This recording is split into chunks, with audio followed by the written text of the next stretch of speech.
الحمد لله رب العالمین والصلاة والسلام علی رسولہ الکریم اما بعد. عزیز حضرات، رمضان کے یہ مہینے میں جو تربیت ہم نے حاصل کی ہے، اللہ تعالیٰ باقی کے آنے والے 11 مہینوں میں اس تربیت کو کام میں لانے کی توفیق عطا فرمائے، کیونکہ یہ تربیت اگر ہم اس کو ضائع کر لیے اور باقی کے 11 مہینوں میں کام نہیں آئی تو پھر تو وہی حال ہو جاتا، جیسے تھے ویسے.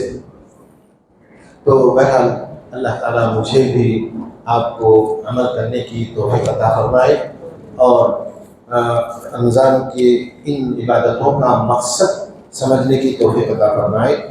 آج انشاءاللہ ایک چھوٹی سی حدیث 1 سطر کی آپ کے سامنے میں پیش کرنا چاہتا ہوں. یہ جو ہے جامع صحیح کی حدیث ہے. شیخ البانی نے اس کو صحیح کہا ہے.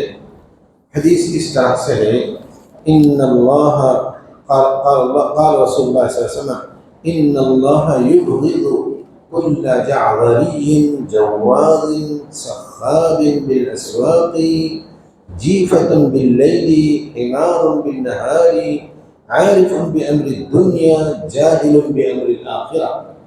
بڑے عجیب صفات اس میں ہیں، بہت ہی عجیب، یعنی بہت ہی نادر ایک یونیک حدیث آپ کے لیے میں چن کے لایا ہوں. آپ ذرا غور سے اس کے معنوں پر غور کیجیے.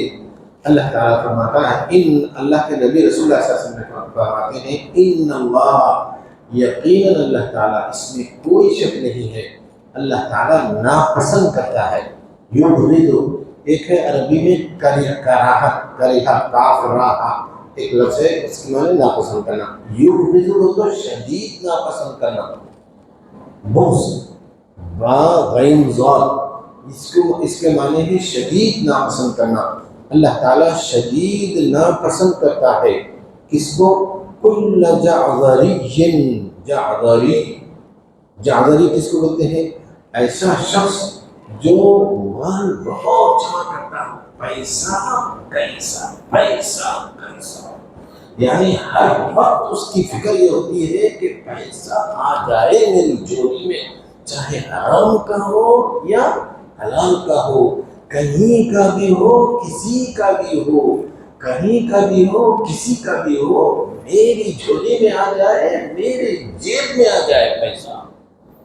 اس کو کہتے ہیں جموع، یعنی جمع کرنا. اچھا، جعذری کے معنی جموع، جمع کرنا، خوب جمع کرنے والا. دنیا کی چیزوں کو اور پیسوں کو، مال کو جمع کرنے کی شدید خواہش اس کے اندر، ایسی بھوک اس کے دل میں رہتی ہے کہ بس جمع کرتے جاتا ہے. اچھا ٹھیک ہے، جمع کرتے جاتا ہے. دوسری صفت بھی ہے اس کی، منوع عربی میں کس کو بولتے ہیں؟ انتہائی بخیل. منع کرنا نہیں، دینا نہیں، کسی کو دینا نہیں، خود پہ خرچ کرنا نہیں، خود بھی نہیں کھاتا، دوسروں کو بھی نہیں کھلاتا، خود بھی نہیں کھاتا، بیوی بچوں کو بھی نہیں کھلاتا، اولاد کے حقوق بھی مانتا ہے، بیوی کے حقوق بھی مانتا ہے، اور خود بھی اس کو استعمال نہیں کرتا ہے. خوب جمع کرتا ہے یہاں تک کہ جمع کر کے ہی مر جاتا ہے اور اس کی پراپرٹی اسی طرح رہ جاتی ہے. تو 2 لفظ کہیں گے، جموع منوع. تو ایسے شخص کو جعذری کہتے ہیں. اچھا، اس کے بعد ایک اور صفت ہے جواز. ایک ہے جعذری صفت، دوسری صفت ہے جواز. جواز کس کو بولتے ہیں؟ جواز ایسے شخص کو بولتے ہیں رجل مستکبر، انتہائی تکبر اور فخر غرور گھمنڈ کا پتلا. تکبر، گھمنڈ، فخر غرور کا پتلا. ظاہر بات ہے جب دنیا کی اتنی چیزیں اس کے پاس ہوں گی، مال ہوگا اور مال کی محبت شدید ہوگی، تو وہ انسان کیسا بنے گا میرے انسان؟ انتہائی تکبر والا، انتہائی فخر والا، غرور والا. ایسے شخص کو جواز بولتے ہیں. تو کل جعذری جواز ہے. تو ایسا شخص جعذری، جواز، فسادی شر اس کی بالوں سے، اس کے ایک ایک ارادے سے شر ٹپکتا ہوگا، فساد ٹپکتا ہوگا۔ منہ کھولا تو فساد کی بات، اور زبان کھولا تو فسادی اور جو ہے شرارت اور شر کے الفاظ بولے گا، اور دیکھیں گا تو شر دیکھے گا، سنے گا تو شر سنے گا، اور بولے گا تو شر بولے گا، اور چلے گا تو شر کی طرف چلے گا۔ ایسا شخص شریر اور فسادی، اور جہاں بھی جائیں گا فساد مچائیں گا۔ بول اس کے فسادی، کام اس کے فسادی، ہاتھ اس کے فسادی، پیر اس کے فسادی، یعنی ہر عضو سے وہ فسادی بنا ہوا ہوگا۔ ایسے شخص کو جواز بولتے ہیں۔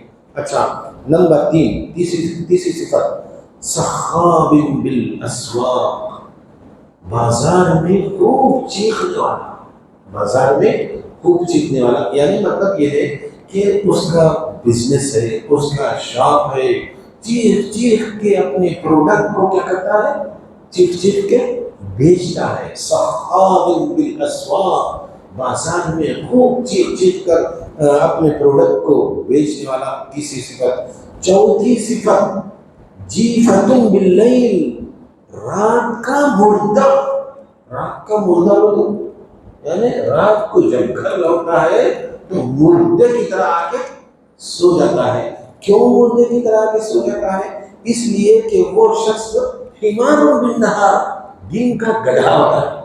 جب دن کا گدھا ہوگا تو رات کو مردہ ہوگا۔ دن کا گدھا دن بھر پیسہ مال پیسہ کیسا، کدھر سے کہاں سے کس کا، بس یہی فکر، اور اس کی پوری کوششیں ٹیسٹ میں، ٹیسٹ کہاں ٹیسٹ اچھا ہوتا ہے، کھانے کا ٹیسٹ، پہننے کا ٹیسٹ، رہنے کا ٹیسٹ، اور جو ہے کپڑے کا ٹیسٹ خوب جانتا ہے ایسا شخص۔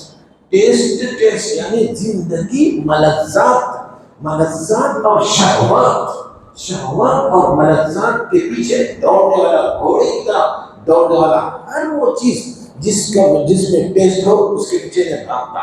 ہر وہ چیز جہاں جو ہے لذت ہو، ٹیسٹ ہو، لذت ہو، ہر وہ چیز جو کہ شہوت، اس کی شہوت کو پوری کرتا ہو تو اس کے پیچھے جانا اور اس کا غلام بن جانا۔ شہوت کا غلام، لذت کا غلام، ٹیسٹ کا غلام، ایسا شخص تو اس کو کہتے ہیں جیفۃ باللیل حمار بالنہار، رات کا مردہ اور دن کا گدھا۔ اچھا، اور ایک صفت ہے عارف بامر الدنیا، دنیا کو خوب اچھا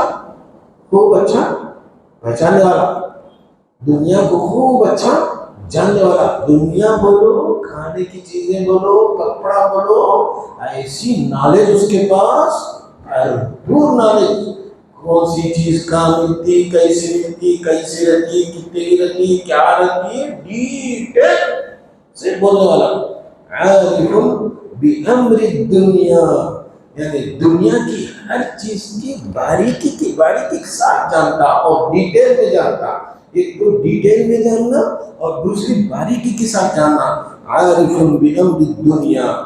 اب آخری صفت ہے جاہل بامر الآخرہ، آخرت بولو بھولا، نہیں معلوم،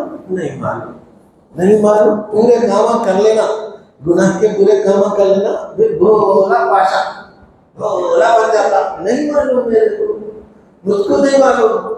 دنیا بولو کولا اور آخرت بولو بھولا۔ تو ایسا شخص جو ہے جاہل، عارف بامر الدنیا، جاہل بامر الآخرہ، آخرت بولو، دین بولو، دینی علم، دین کا علم، لا الہ الا اللہ اس کی تربیت، لا الہ الا اللہ اس کی شرطیں، لا الہ الا اللہ اس کے تقاضے، لا الہ الا اللہ اس کا ڈیمانڈ، کچھ نہیں جانتا۔ نمازوں کے مسائل کچھ نہیں جانتا، طہارت کے مسائل کچھ نہیں جانتا، اور جو ہے کبھی بھی نیکی کی صحبت میں کبھی نہیں رہا، نیک جگہ کبھی نہیں گیا، اور صحبت بھی نیک لوگوں کی صحبت میں کبھی نہیں بیٹھتا۔ بس ایسا ہی شخص جو ہے، ایسے ہی شخص کی صفتیں اس حدیث میں بتائی گئی ہیں۔ تو اللہ تعالیٰ ایسے شخص کو سخت ناپسند کرتا ہے۔ جعفری، جواز، سخاب بالاسواق،